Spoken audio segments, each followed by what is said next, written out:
¿Te atreves a escuchar lo que otros no se atreven a contar?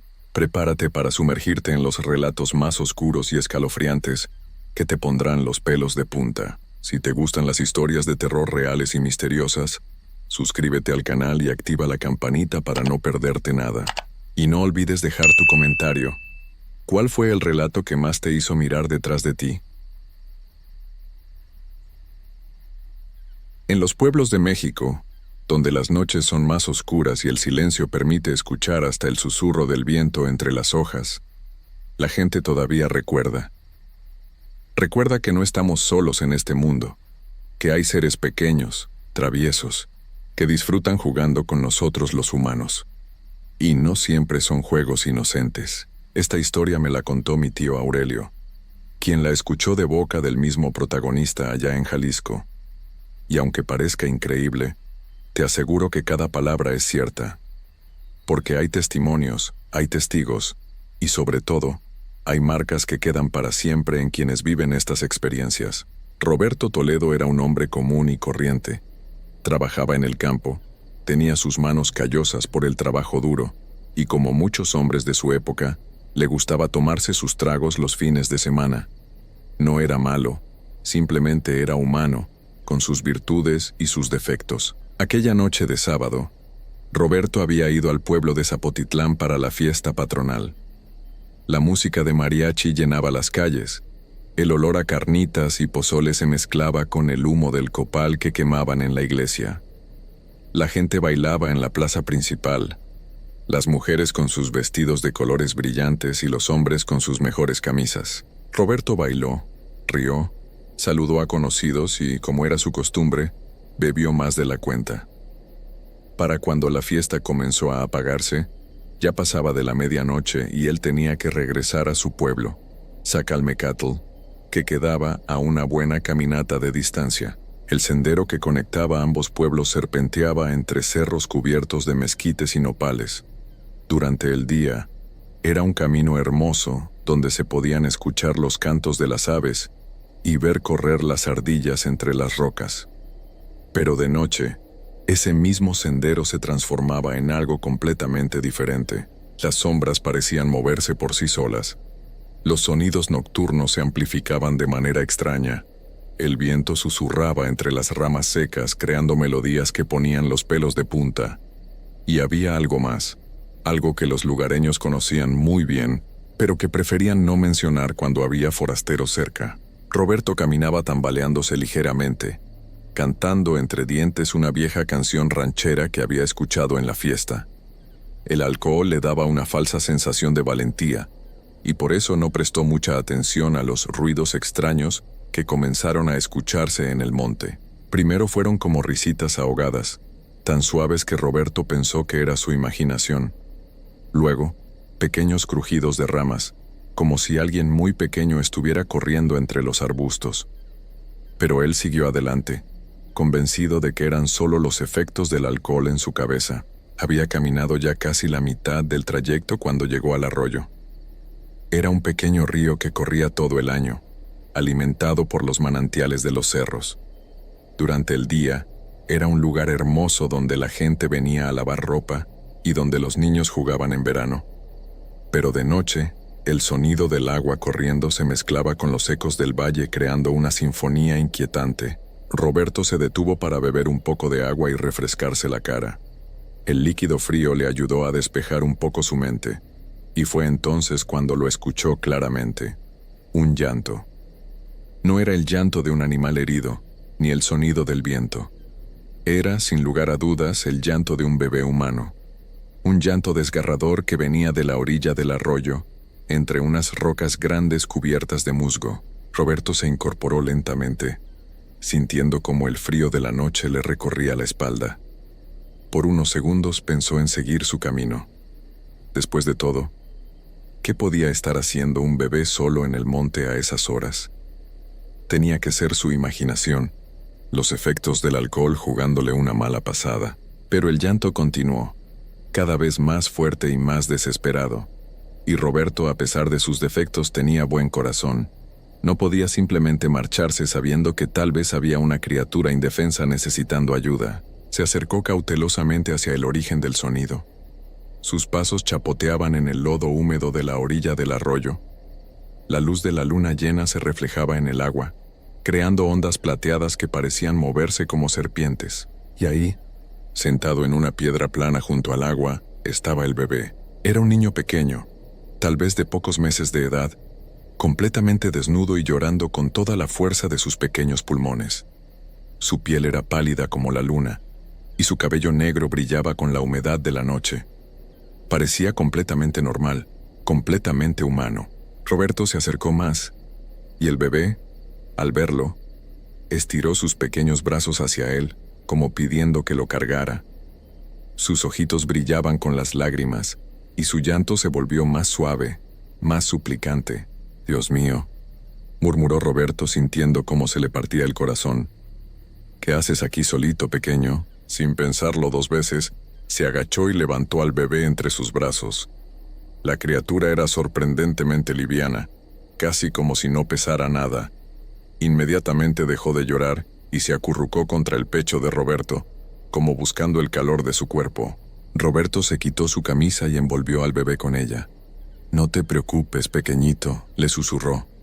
«Te voy a llevar al pueblo. Ahí encontraremos a tu familia». Comenzó a caminar de nuevo, esta vez con más cuidado debido a su pequeña carga. El bebé se quedó quieto y silencioso, respirando suavemente contra su pecho. Roberto se sintió bien consigo mismo. Había hecho lo correcto, sin importar lo extraña que fuera la situación, pero conforme siguió caminando, comenzó a notar cosas extrañas. Primero, el bebé no parecía tener la temperatura normal de un recién nacido. Su piel estaba fría, demasiado fría, como si hubiera estado mucho tiempo expuesto al aire nocturno. Segundo, su respiración era casi imperceptible, tan suave que a veces Roberto tenía que verificar que siguiera vivo. Y luego estaba el peso. Al principio había pensado que era muy liviano, pero ahora le parecía que con cada paso que daba, el bebé se volvía un poco más pesado. No mucho, solo lo suficiente para notarlo. Las risitas que había escuchado antes regresaron, pero ahora parecían venir de todas las direcciones. Eran sonidos agudos, como de niños pequeños jugando, pero había algo malévolo en ellos que hacía que a Roberto se le pusiera la piel de gallina. «Solo es mi imaginación», se dijo a sí mismo. «El alcohol y la situación extraña me están afectando». Pero cuando ya podía ver las primeras luces de Zacalmecatl a lo lejos, cuando ya se sentía seguro de haber hecho lo correcto, el bebé comenzó a moverse entre sus brazos. Al principio fueron movimientos normales, como los que hace cualquier niño pequeño al despertar. Pero luego, el bebé levantó su pequeña cabeza y miró directamente a los ojos de Roberto, y sonrió. No era la sonrisa inocente de un bebé. Era una sonrisa que ningún niño de esa edad debería poder hacer. Una sonrisa que mostraba un entendimiento, una inteligencia que no correspondía con su apariencia. «Gracias, papá», dijo el bebé con una voz que definitivamente no era la de una criatura pequeña. Era la voz de un adulto, grave y burlona que salía de esa pequeña boca. Roberto se detuvo en seco, sintiendo como toda la sangre se le iba de la cara. El bebé comenzó a reírse con esa misma voz adulta, una risa que resonaba de manera antinatural en la quietud de la noche. Roberto quiso soltar la criatura inmediatamente, pero sus brazos parecían haberse endurecido, como si algo le impidiera moverse. ¿Qué eres?», logró susurrar Roberto, su voz temblando tanto que apenas pudo formar las palabras. El bebé siguió riéndose, y con cada carcajada, su cuerpo comenzaba a cambiar. Su piel, antes suave como la de cualquier recién nacido, se volvía más áspera, más arrugada. Sus bracitos rechonchos empezaron a alargarse, y sus piernitas se estiraron de manera imposible. Roberto sintió cómo el peso en sus brazos aumentaba cada segundo. Lo que antes había sido una criatura liviana, ahora se estaba volviendo tan pesado que sus piernas comenzaron a temblar por el esfuerzo. «Mira, papá», dijo la criatura con esa voz que ahora sonaba aún más grave y maliciosa. «Mira cómo me están creciendo mis dientecitos». Y cuando abrió la boca para hablar, Roberto vio algo que le heló la sangre en las venas. Los dientes que comenzaban a asomarse en esas pequeñas encías no eran los dientecitos blancos y tiernos de un bebé normal. Eran puntiagudos como cuchillos, afilados como navajas, y brillaban con un color amarillento bajo la luz de la luna. Eran dientes de depredador, dientes hechos para desgarrar y cortar, y había muchos más de los que debería tener cualquier criatura humana. Roberto gritó con todas sus fuerzas y aventó al bebé lejos de él, usando toda la energía que le quedaba en su cuerpo aterrorizado.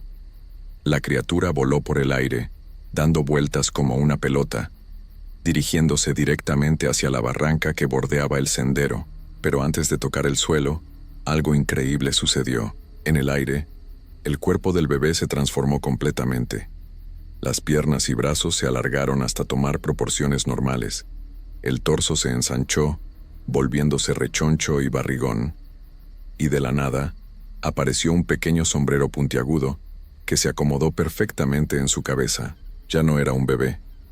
Era un ser pequeño, de no más de 1 metro de altura, con una gran panza que se movía con cada carcajada, brazos y piernas delgados pero fuertes, y esa terrible sonrisa llena de dientes afilados que brillaban en la oscuridad. Era un chamaquito, un monigotito de esos que las abuelitas mencionaban en voz baja cuando contaban historias alrededor del fuego. La criatura aterrizó de pie con una agilidad imposible, como si hubiera planeado todo desde el principio. Se quedó ahí parado por un momento, mirando a Roberto con sus ojillos brillantes y traviesos, y luego comenzó a reírse de nuevo, pero esta vez no se quedó quieto. Empezó a rodar por la ladera de la barranca, dando saltos enormes que ningún ser humano podría hacer. Cada salto era acompañado de una carcajada estridente que hacía eco en todo el valle. «Gracias por el paseo, papá», gritó el chamaquito mientras rodaba cuesta abajo, su voz perdiéndose entre las rocas y los arbustos. Fue muy divertido. Sus risas se alejaban cada vez más, mezclándose con otros sonidos similares que parecían venir de diferentes partes del monte. Era como si todo un grupo de estas criaturas hubiera estado observando la travesura, esperando el momento perfecto para unirse a la diversión. Roberto se quedó parado en medio del sendero, temblando de pies a cabeza, sudando frío a pesar de que la noche no era particularmente fría.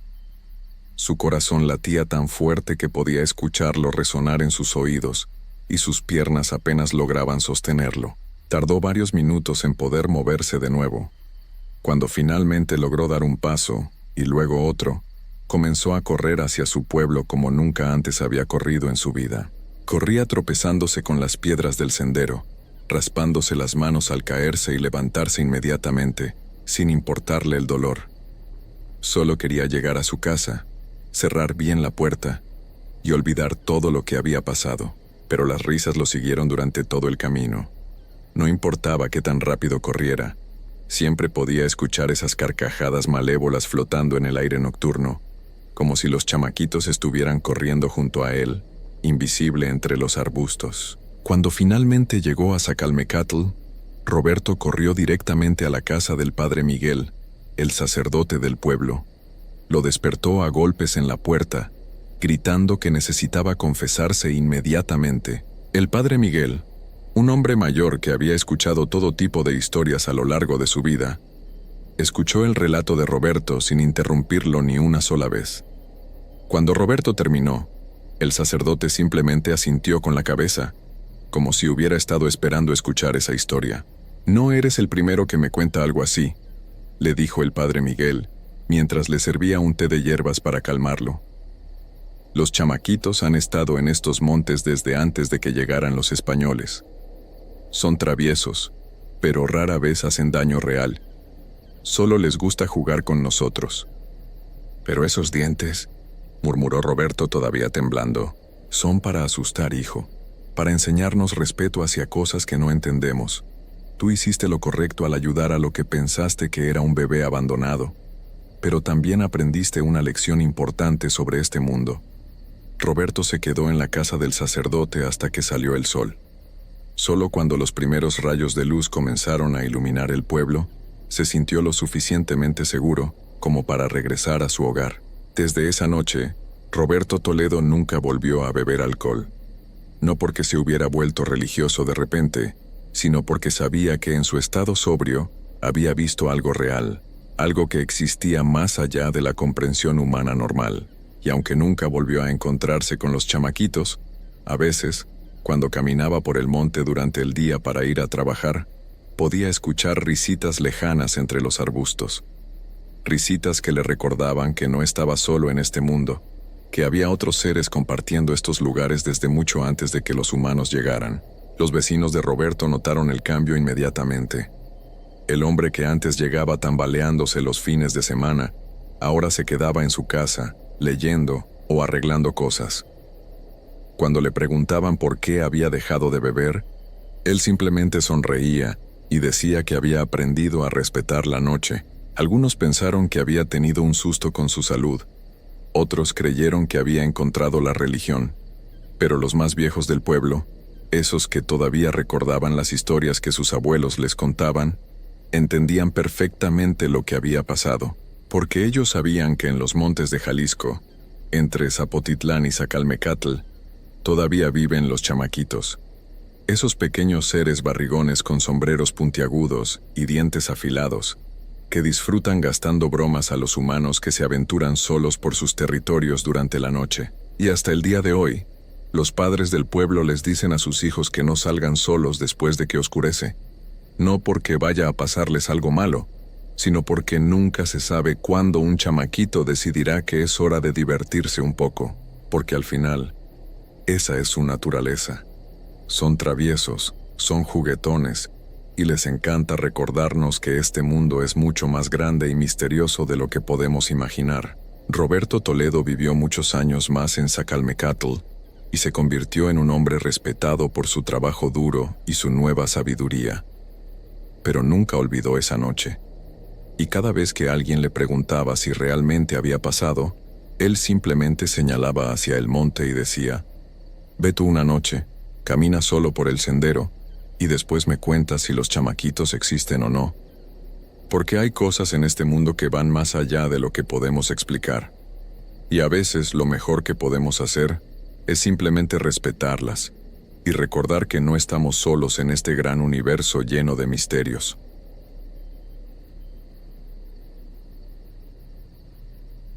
Hay historias que el tiempo no puede borrar, relatos que pasan de generación en generación, susurrados en las noches oscuras cuando el viento sopla entre las ramas de los árboles centenarios. A veces creemos que estas historias son solo cuentos inventados para asustar a los niños.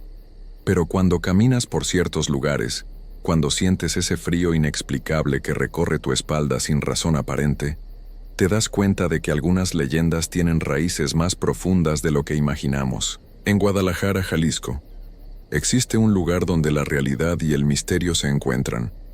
Un lugar donde los habitantes del barrio evitan pasar después del anochecer. Un lugar donde crece un árbol que no debería existir. Esta es la historia del árbol del vampiro.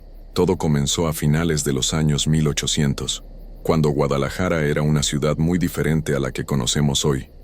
Las calles eran de piedra irregular y las casas tenían patios amplios rodeados de muros altos.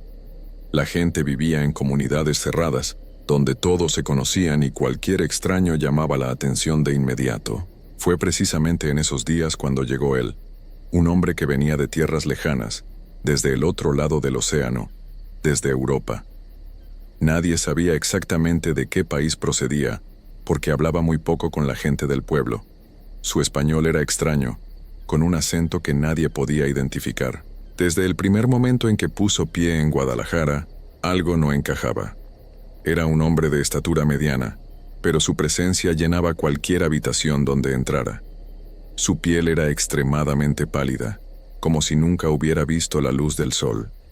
Sus ojos eran de un color gris profundo, casi transparente, y cuando te miraba, tenías la sensación de que podía ver directamente dentro de tu alma. Sus facciones eran delgadas y angulosas. Tenía pómulos marcados y una mandíbula fuerte que le daba un aspecto severo. Su cabello era negro como la noche, y siempre lo llevaba perfectamente peinado hacia atrás. Pero lo que más inquietaba a la gente no era su apariencia física, sino la manera en que se comportaba. El extranjero compró una casa en las afueras de la ciudad.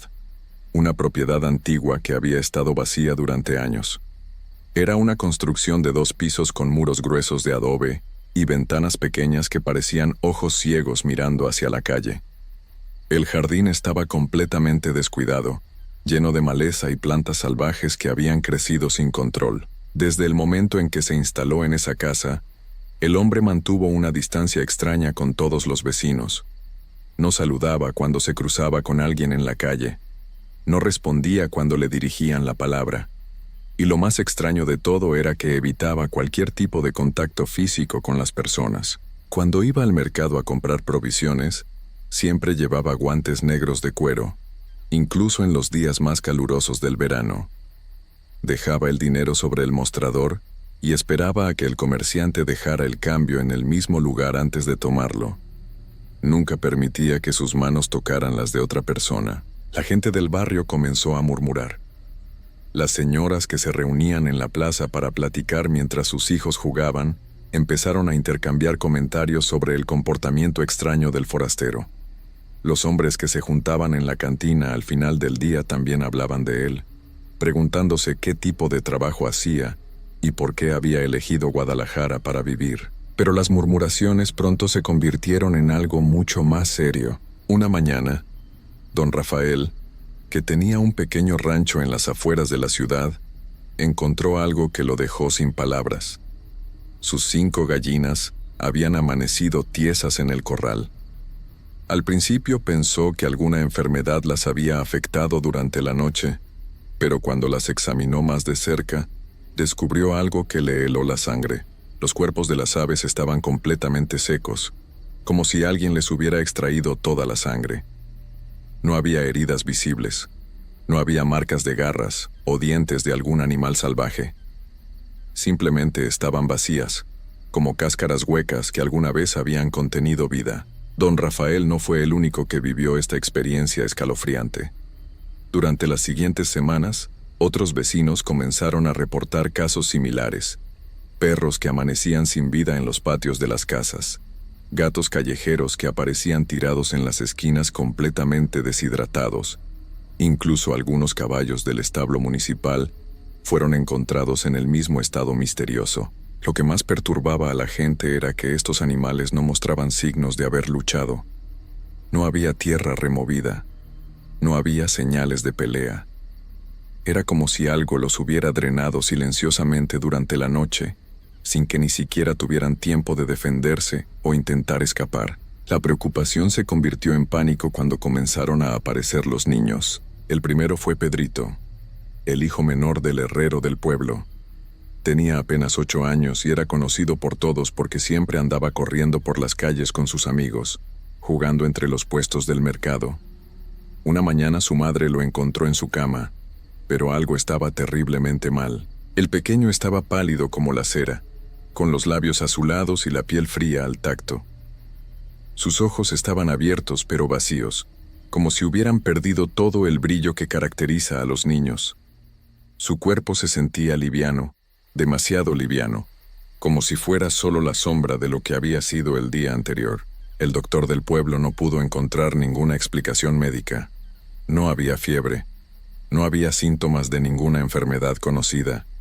Pero cuando examinó más cuidadosamente al niño, descubrió 2 pequeñas marcas en el cuello, tan diminutas que casi pasaban desapercibidas. Después de Pedrito vinieron otros: Anita, la hija del panadero, Juanito, el nieto de la costurera. Uno tras otro, los niños del barrio comenzaron a amanecer con la misma condición extraña y aterradora. Las madres ya no permitían que sus hijos salieran a jugar después de que el sol comenzara a ocultarse. Las calles que antes se llenaban de risas y gritos de alegría, ahora quedaban vacías tan pronto como aparecían las primeras sombras de la tarde. Pero la pesadilla no se detuvo con los niños. Pronto comenzaron a aparecer jóvenes y especialmente doncellas del pueblo en el mismo estado. Muchachas que habían sido la alegría de sus familias, que tenían novios esperando a casarse con ellas, que tenían toda la vida por delante. María Elena, que trabajaba en la tienda de telas, fue encontrada una mañana por su patrona.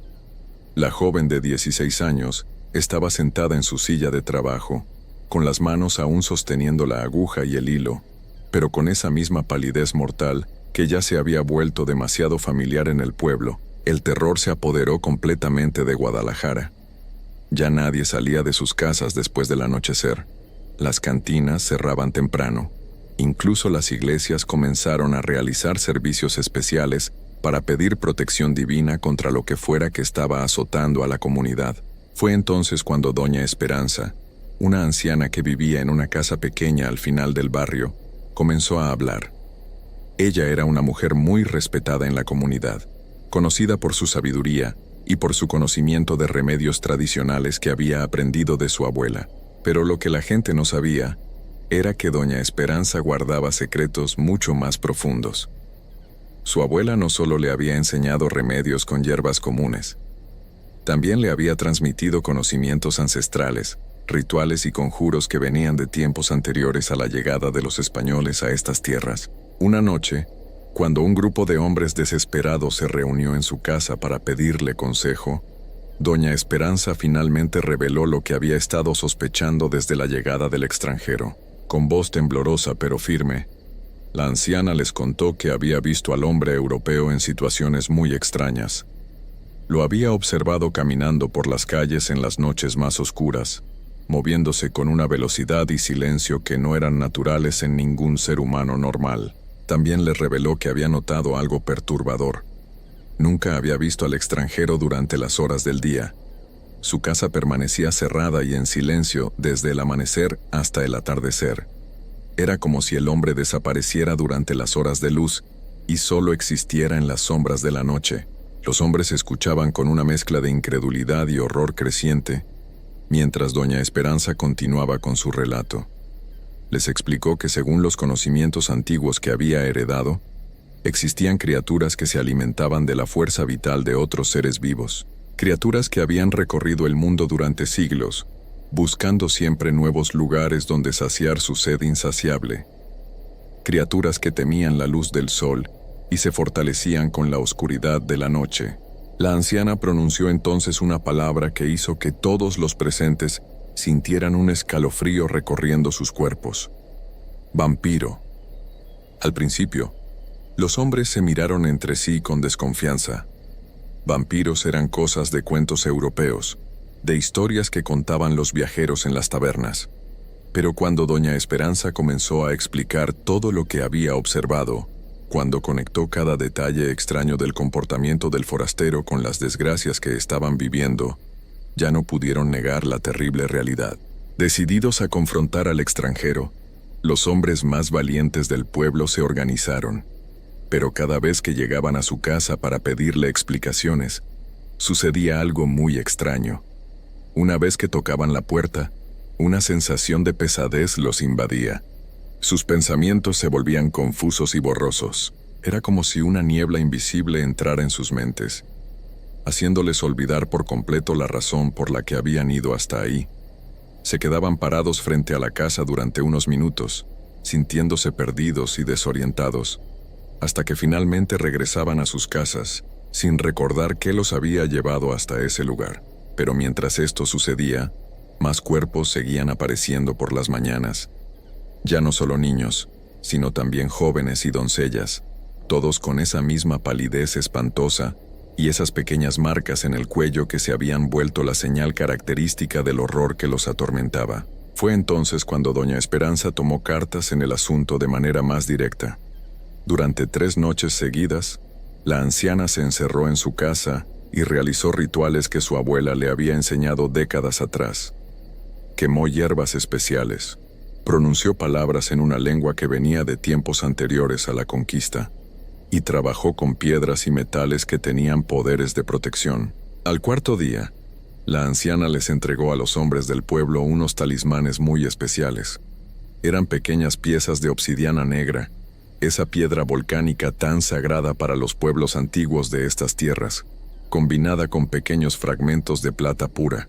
Cada talismán estaba grabado con símbolos que parecían vibrar con una energía propia cuando los tocabas. Doña Esperanza les explicó que estos amuletos los protegerían de los hechizos y la influencia mental que el vampiro ejercía sobre ellos. Pero además de los talismanes, La anciana les dio instrucciones muy específicas sobre cómo acabar con la criatura. Les dijo que la única manera de destruir a un vampiro era atravesándole el corazón con una estaca de madera, pero no cualquier madera serviría.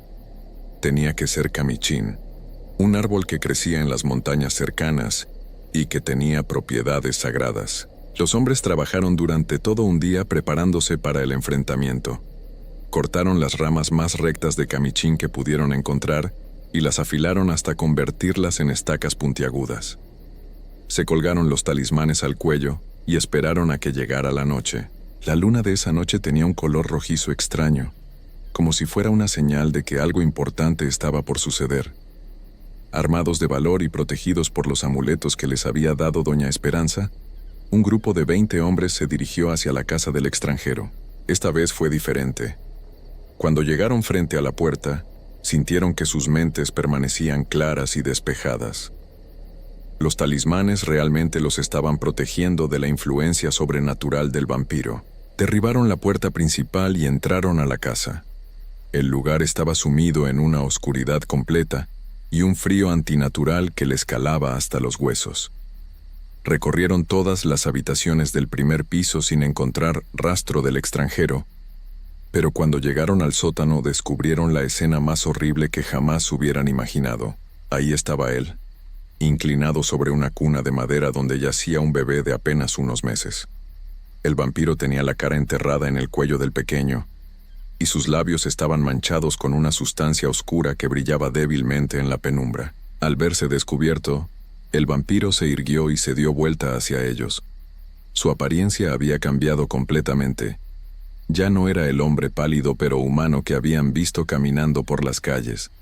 Sus ojos ahora brillaban con un resplandor rojizo y terrible. Sus caninos se habían alargado hasta convertirse en colmillos afilados. Sus uñas habían crecido convirtiéndose en garras que parecían capaces de desgarrar cualquier cosa, pero lo más aterrador era la expresión de su rostro. Era una mezcla de furia y hambre insaciable que hizo que varios de los hombres retrocedieran instintivamente. El vampiro trató de usar su poder mental para confundirlos nuevamente, pero los talismanes funcionaron.